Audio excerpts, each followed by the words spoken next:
Signal episode 18, we explored automobiles and the EV transition, a sector navigating both maturity and transformation as India steps into smarter and cleaner mobility. Today, in Signal episode 19, let's explore a decade defining opportunity.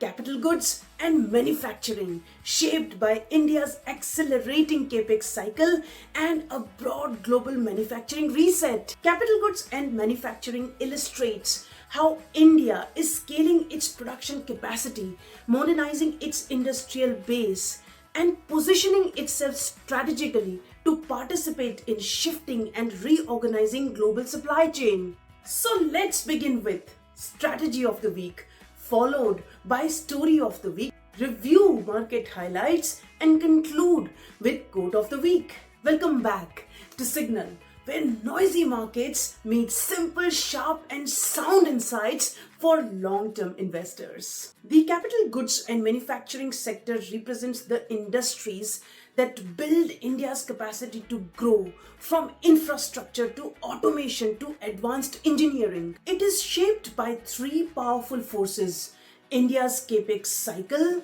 global supply chain realignment, and stronger corporate balance sheets. Firstly, India's capex cycle is strengthening. Government's investment across transportation, infrastructure, energy, and defense has expanded meaningfully, and private sector capacity expansion is following.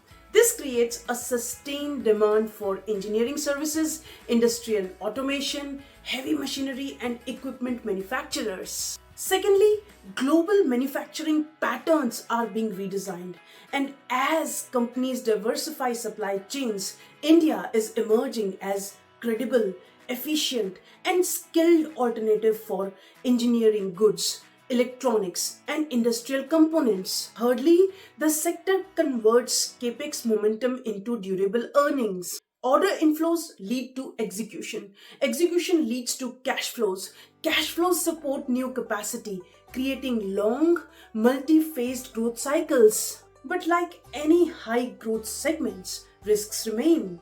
Elongated execution timelines, project linked cyclicalities, working capital intensity, and valuation swings. So, with these factors in mind, how should investors approach to allocate in this theme? Diversified equity funds recalibrate exposure as visibility on earnings, order books, margins, and valuation shifts, offering investors disciplined, cycle-aware participation without the burden of timing markets. For long-term portfolios, they serve as the core allocation, keeping manufacturing exposure aligned with India's broader market trajectory. Sectoral manufacturing funds focus specifically on companies benefiting from the capex and industrial cycles like engineering firms, defense manufacturers, renewable technology suppliers, and automation leaders. Because these funds are more sensitive to order book momentum and margin cycles,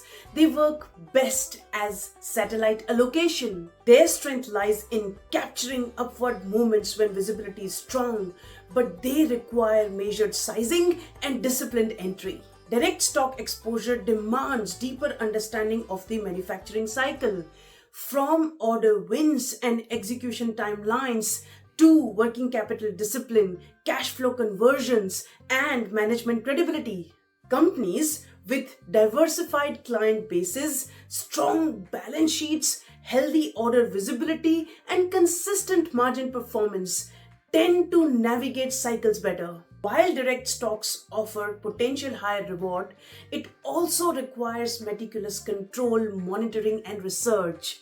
India is not only consuming more, it is building more, and a calibrated exposure in capital goods and manufacturing allows investors to participate in this expansion with clarity and discipline.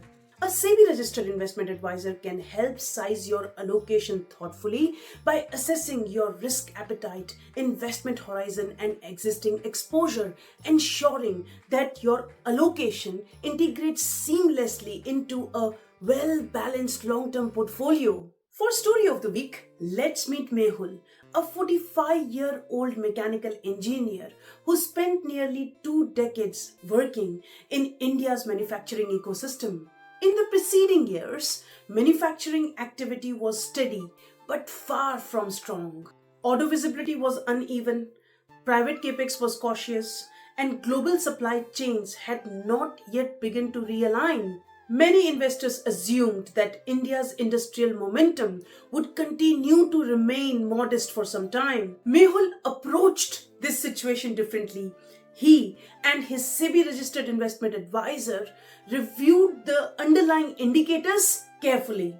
Improving utilization, rising tender activity, and emerging policy support signaled keeping the allocation measured and controlled.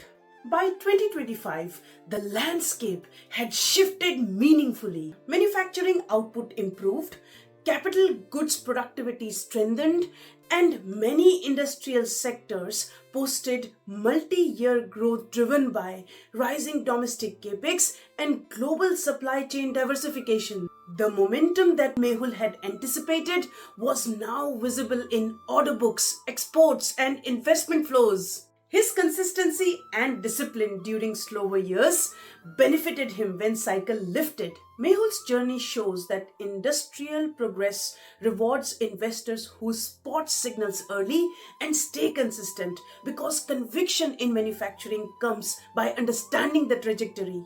Markets traded in a narrow range this week, drifting lower before stabilizing towards the close. The Sensex closed at about 85,267 points, down by about 445 points from last week's close. The Nifty ended near 26,047 points, down by about 139 points from last week's close. Global sentiment stayed cautious, influenced by mixed macro data and expectations from central bank commentary. Domestic liquidity remained steady but lacked direction. Capital goods and industrials showed resilience, supported by strong order book visibility. Autos and consumption-linked sectors consolidated.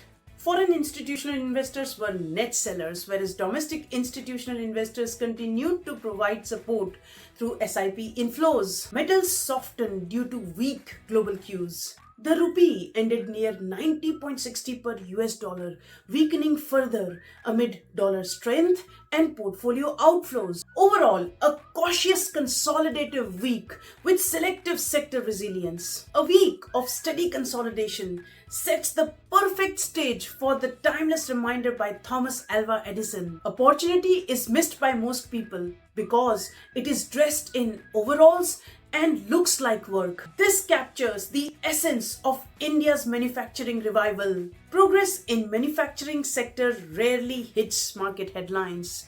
It's built through years of capex, execution, and steady improvement. The same principle applies to investing opportunities. They may appear slow, unglamorous, and demanding, but they reward those who spot them early and stay committed through the cycle. We are building a strong community of meticulous, methodical, and motivated long-term investors. If you're one of them, why not like and subscribe us and tell us in comments which part of India's manufacturing story excites you the most?